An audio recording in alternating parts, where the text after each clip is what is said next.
I have a new word for you.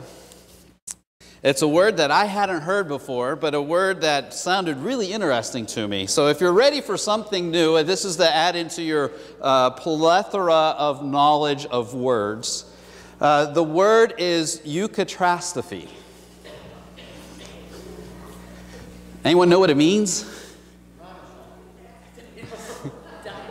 Dinosaurs? It's not a dinosaur. I had to look it up because it came across with me, and it's a word that's actually more recent than I thought. J.R.R. Tolkien gave us this word, and the word means this. It's eucatastrophe is a sudden turn of events at the end of a story which ensures that the protagonist does not meet some terrible, impending, and very plausible and probable dooms. I like my briefer definition better. In other words, it's a happy ending. A happy ending in a time when things could go wrong. And if we think about this eucatastrophe, and we think about this word, and we think about it in this moment that we're celebrating Easter, it fits. See, J.R.R. Tolkien gives us this quote. The resurrection is the eucatastrophe of the story of the incarnation.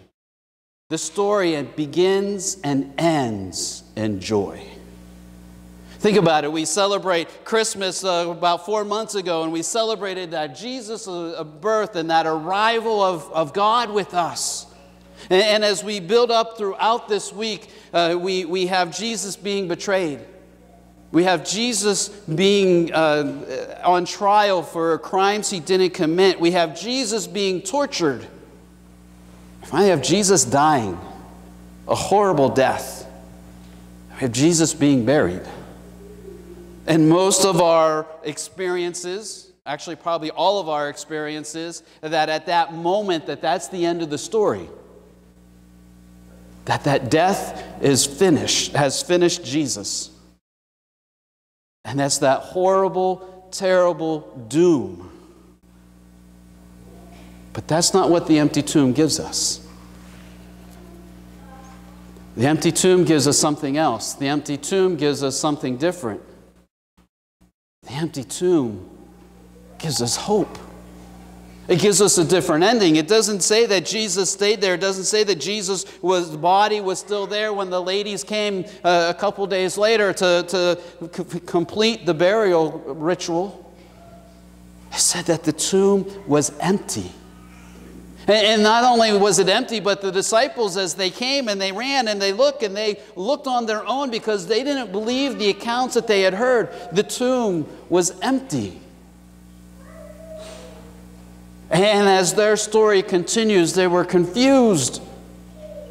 What does this mean? What can it be? And as we've been walking through Isaiah 61, I think verse 7 is what comes clearer to us in this moment. It's going to be on the screen. I'm going to ask you to join me in reading this word. Instead of your shame, you will receive a double portion. And instead of disgrace, you will rejoice in your inheritance. And so you'll inherit a double portion in your land, and everlasting joy will be yours. See, Isaiah has been painting this picture hundreds of years before Jesus came. This picture of an ideal messenger, this picture of a messenger who comes with the spirituality that has an anointing of God, who's able to speak the good news, to speak the truth, who brings healing and comfort and release. And as Isaiah wrote this, like I said, about 500 years before Jesus shows up, Jesus comes in Luke chapter 4, verses 18 and 19, says this same scripture and says, I am the fulfillment of this scripture. I am the fulfillment of this prophecy. I have come to share the good news. I have come to bring healing. I have come to bring comfort. I have come to bring release. But we didn't understand, just like the disciples didn't understand that. In fact, as the crowd had gathered around Jesus as he's saying this in this temple in Luke 4, they're ready to throw him over a cliff. They can't believe that he could say that he is the fulfillment of this word. But Jesus says, I am. Walks through the crowd and begins his ministry. Begins to heal. He begins to speak to those on the outside of society, to bring those who are discomforted, those who are struggling with who they are, struggling with what they do, struggling with that understanding of who God is and what God is doing within them and God's doing around them, trying to make sense of it all. And Jesus says, look, I'm here to bring this truth into reality for you. Here's the comfort. Here's the words of forgiveness I am bringing to you. Here's the message I have, and it's that message of hope in a difficult time. A hope that says that there is more out there, that there is a love that is endearing. There's a love that continues to surround us. Just think about different people in the Scriptures. In John chapter 4, Jesus comes to a woman who has been outcast by her community. No one's friends with her. No one really likes her. And she feels that sense that people continue to talk behind her back. People continue to put her down. People continue to say nasty things about her. But Jesus sits at the well, and Jesus is waiting for her. And he begins a conversation with her. Think about that for a minute. This is someone who has had no contact with others. And Jesus begins a conversation. Many times when people begin a conversation with her, they want something. Something that polite society doesn't talk about. But Jesus doesn't. He begins to tell her that she is worthy, that she is valued, that she can have the life, the water of life, an everlasting water that does not go dry. He's comforting her. Not only is he comforting her, but he's bringing her freedom. Freedom that the bars that she has set up, the chains that are in her mind are no longer hers. We can talk about another gentleman by the name of Zacchaeus. Zacchaeus was a tax collector. Zacchaeus made his money off of other people. See, the way the Romans worked is they had a tax that everyone had to pay, and they didn't care how much the tax collector got. They just had to pay the tax. So tax collectors would charge. You talk about upcharge. You want to talk about a profit margin? They had it down. They had a profit margin that was huge and tremendous, and no one could do anything about it because they had to pay their taxes, and Zacchaeus had the authority to say he didn't pay or she didn't pay. But as Jesus comes to his house that day, Zacchaeus says, you know what, Jesus? I give half of my riches to the poor, and if I've cheated anyone, I give them 10 times the amount back. Decimating his wealth.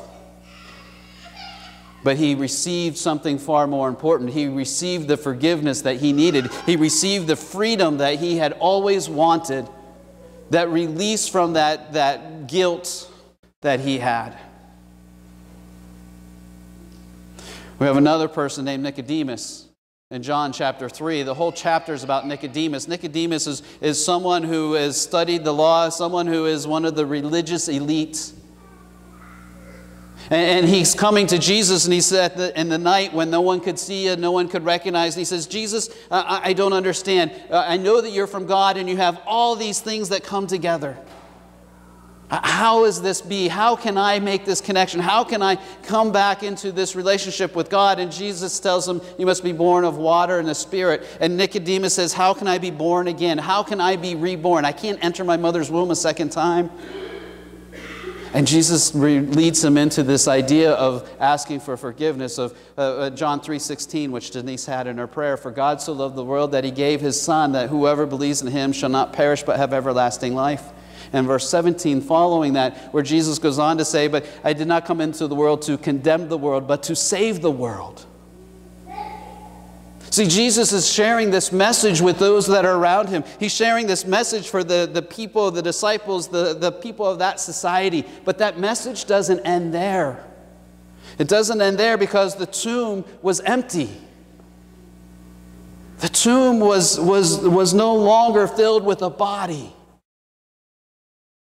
Because that empty tomb means that Jesus is still here with us today. That means that Jesus is still speaking into our life. That Jesus is still giving us that same message. That Jesus is still opening up that word to us. That spiritual truth that's becoming our reality. That we've been forgiven, that we've been released, that we have comfort. That sin no longer has a hold on us. Going back to the Isaiah 61:7 passage, the empty tomb means that the shame will lead to a double portion of an inheritance. A double portion of God's love, forgiveness, and grace. A double portion. And we don't understand that because we don't maybe not even able to grasp what a single portion means. We understand shame. We understand that let me get this right. The left side of that, we've lived that. We know what that is. We've seen it in our life. We felt it. We felt that guilt hold us down. We felt that shame that has us looking away when someone's staring at us straight in the eyes.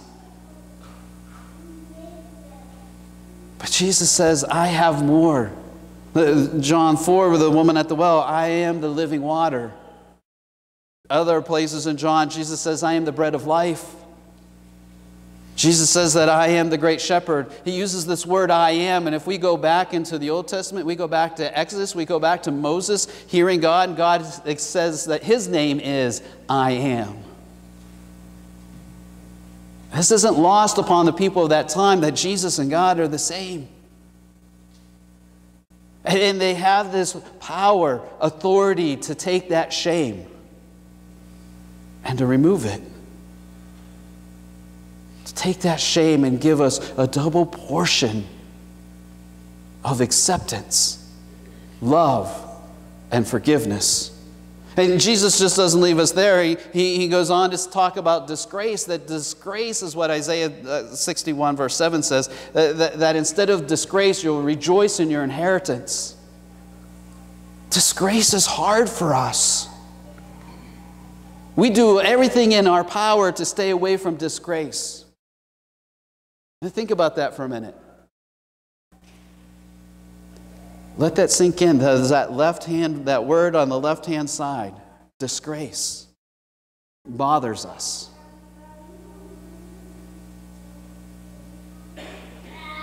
If we think about political leaders or religious leaders, especially religious leaders in recent times, we see that the term is fall out of grace, really disgrace. And many of us just write them off. We don't want to be associated with them anymore. We don't want to be known that we've followed them or walked with them or talked with them or learned from them or understand them. If someone were to make a mistake, someone that you held high regards and did something to cause disgrace, would you continue to walk with them? Most of us would take a step back. And we struggle with that. We struggle with how do we repair that? How do we make that come back into a good relationship? And Jesus sees that state of disgrace. He sees it in us all the time. And He sees it in us and says, no, that disgrace is not who you are. That disgrace is something different. That disgrace I have forgiven. I have released you from. And no longer has power on you because that empty tomb says that this grace is no longer a part of your life. That you have an inheritance that is so much greater. An inheritance because you're following in my footsteps. An inheritance that says that you are my child and you will receive what I give. And I give to you grace. I give to you love. I give to you forgiveness. I give to you accountability. I give to you life and an everlasting joy. Because joy no longer disgrace and shame no longer hold us back.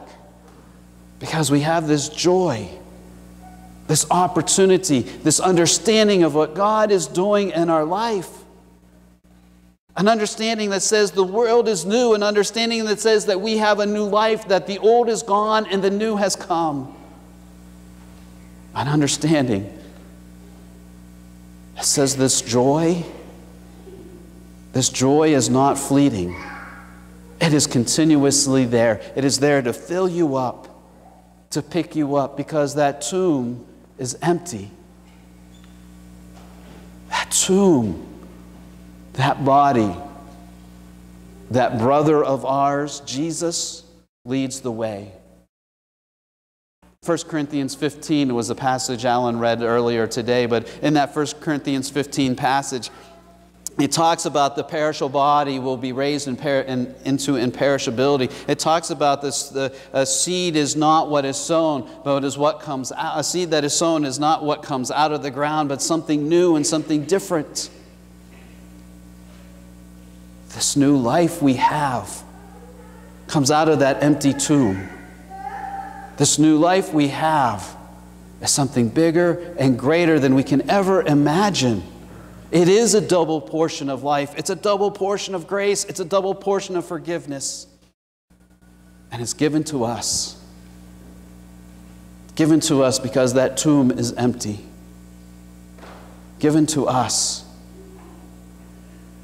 And then we have a decision to make. Will we receive that gift? Will we live into this joy? Will we receive this double portion? As it is an inheritance after all, you can say no. You can pass it on to a younger brother or sister. You can pass it on to other family members. And if you say yes to this inheritance, then there comes a responsibility. A responsibility to let others know what they can have. What will you do with this inheritance? What will you do with this empty tomb?